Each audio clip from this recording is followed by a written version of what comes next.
आज आपण करणार आहोत रव्याचा उत्तप्पा. छान लुसलुशीत मस्त असा रव्याचा उत्तप्पा कसा करायचा ते बघणार आहोत. याकरता आपण इथे घेतलेला आहे बारीक रवा. हा अगदी बारीक रवा आहे आणि इथे आपण 2 वाटी रवा घेतलेला आहे. जेवढा रवा घेणार आहोत त्याच्या निम्म आपल्याला दही घ्यायचं. तर इथे 2 वाटी रवा आणि 1 वाटी दही घेतलेला आहे. त्यानंतर आपण इथे घेतला आहे सोडा आणि चवीपुरतं मीठ. तर आता आपल्याला सगळ्यात आधी काय करायचं आहे, रवा आणि हे जे दही आहे हे आपण एका मिक्सरमध्ये छान व्यवस्थित वाटून घेणार आहोत, जेणेकरून रवा आणखीन बारीक होईल आणि आपलं जे बॅटर तयार होईल ते छान एकसारखं मस्त मऊ असं बॅटर तयार होईल, जे आपल्याला उत्तप्प्यासाठी डोस्यासाठी आवश्यक असतं. असं छान बारीक आणि एकसारखं बॅटर जर तयार झालं तर आपला उत्तप्पा छान मऊ आणि लुसलुशीत होतो. याकरता आपण इथे रवा आणि दही एकत्र करून दळून घेणार आहोत. इथे बारीक रवा जर नसेल तर तुम्ही जाड रवा वापरलात तरी देखील चालेल, कारण आपण मिक्सरलाच वाटून घेणार आहोत.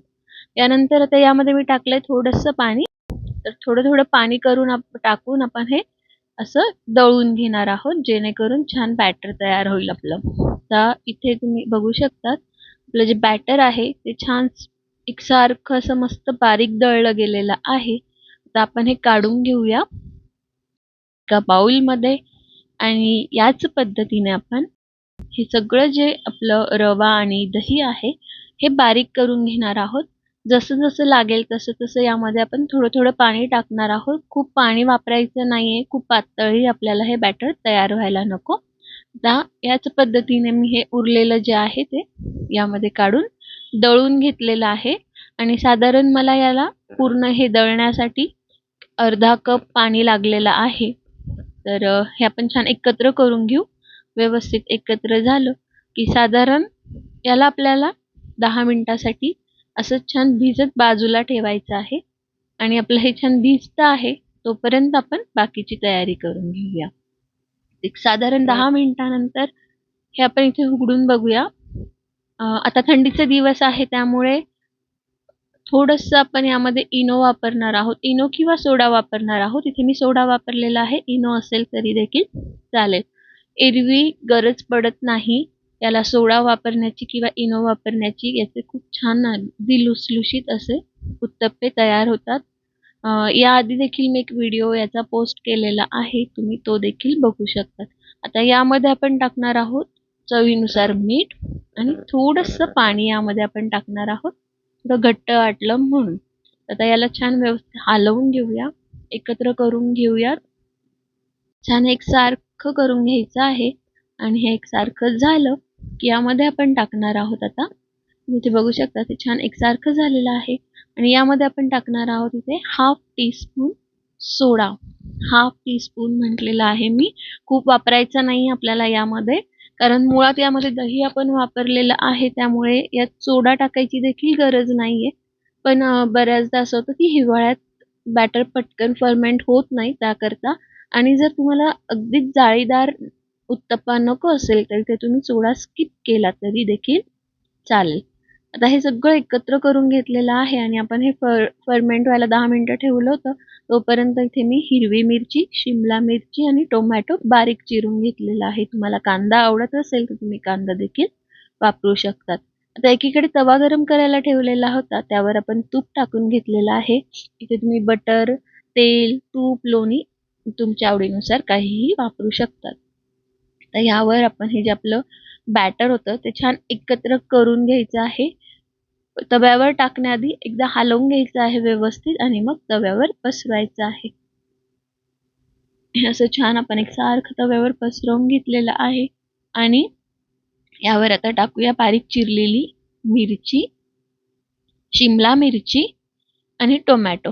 आता इथे मिरची अगदी तुमच्या आवडीनुसार तुम्ही कमी जास्त करू शकतात, स्किप केली तरी चालेल किंवा याऐवजी थोडंसं तुम्ही चाट मसाला किंवा सांबार मसाला जरी टाकला यावर तरी छान चव येते.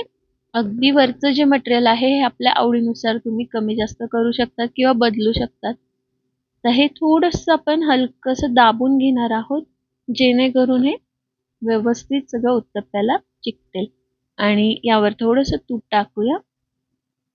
याला साधारण 2 मिनिटासाठी मध्यम आचेवर आपण ठेवणार आहोत, जेणेकरून हे खालून छान होईल. तुम्ही ते बघू शकता त्याचा जो रंग आहे तो बदलत आला की आपल्याला याला उलटायचं आहे. तर आता याला एकदा आपण हलवून बघूया. व्यवस्थित खुर्पी आतमध्ये जाते आहे. त्याला काढून घेऊयात. उलटवून घेणार आहोत आपण आणि वरचा रंग बदलला की लगेचच समजतं की आपला उत्तप्पा छान झालेला आहे. तुम्ही ते बघू शकता किती सुंदर रंग आलेला आहे खालून. गॅस आपण अगदी मंद आचेवर ठेवलेला होता. खूप हाय फ्लेमवर पण ठेवायचा नाहीये. सुरुवातीला तवा व्यवस्थित तापलेला असायला हवा आहे आणि मग टाकल्यानंतर आपण याला अगदी मंद आचेवर करून घेणार आहोत. आता ह्याला परत उलटवून घेऊया. एक मिनिटभर मी याला उलट्या बाजूने ठेवला होता आणि याला उलटवून घेणार आहोत. तुम्ही इथे बघू शकता छान असा खरपूस झालेला आहे आपला टोमॅटो आणि शिमला मिरची घालून. आणि आता हा आपल्या दोन्ही बाजूने झालेला आहे. याला छान सर्विंग प्लेटमध्ये काढून घेऊया. आणि याच पद्धतीने आता पुढचा पण उत्तप्पा आपण करून घेणार आहोत. तवा स्वच्छ करून घ्यायचा आहे आणि दुसऱ्या वेळेला लगेचच तूप टाकायची गरज नसते. पहिल्यांदा आपण तूप टाकलेलं होतं त्यामुळे तवा व्यवस्थित झालेला आहे आणि आता दुसऱ्यांदा तुपाची गरज नाही, त्यामुळे टाकलं नाही तरी देखील चालतं. तर यावर आपण टाकूया परत शिमला मिरची, हिरवी मिरची आणि टोमॅटो. जसं मी पहिल्यांदा सांगितलं तसं तुम्ही इथे तुमच्या पद्धतीने तुमच्या आवडीने कमी जास्त करू शकतात. तुम्हाला कांदा आवडत असेल तर तुम्ही यावर कांदा देखील वापरू शकतात आणि कोथिंबीर देखील टाकू शकतात. आता याला व्यवस्थित दाबून घेतलं आहे. थोडंसं तूप आपण वरून टाकून घेऊया आणि हे छान 2 मिनिटासाठी ठेवणार आहोत आणि 2 मिनिटानंतर याला उलटवून घेऊया. तुम्ही ते बघू शकता दुसऱ्या याचा कलर देखील किती सुंदर आलेला आहे. आता इथे मी तूप वापरते. याऐवजी तुम्ही लोणी वापरलं तर बाहेर जो लोणी स्पंज डोसा मिळतो किंवा लोणी स्पंज उत्तप्पा मिळतो तसं तुम्ही घरी देखील बनवू शकतात. खूप सुंदर चव येते लोण्याची देखील. याच पद्धतीने आता मी सगळे उत्तप्पे बनवून घेतलेले आहेत आणि तुम्ही इथे बघू शकतात की किती सुंदर अगदी मऊ असे हे उत्तप्पे तयार झालेले आहेत. याकरता मी इथे हिरवी चटणी बनवून घेतलेली आहे खोबऱ्याची आणि पुदिन्याची. तुमच्या आवडीनुसार तुम्ही इथे सांबार किंवा खोबऱ्याच्या चटणीबरोबर हे सर्व करू शकतात. तर आपल्या आवडीने तुम्ही हे बनवून बघा आणि कसे झाले आहे ते कमेंट्समध्ये नक्की कळवा. व्हिडिओला लाईक, शेअर, सबस्क्राईब करायला विसरू नका. भेटूया पुढच्या व्हिडिओत. तोपर्यंत नमस्ते.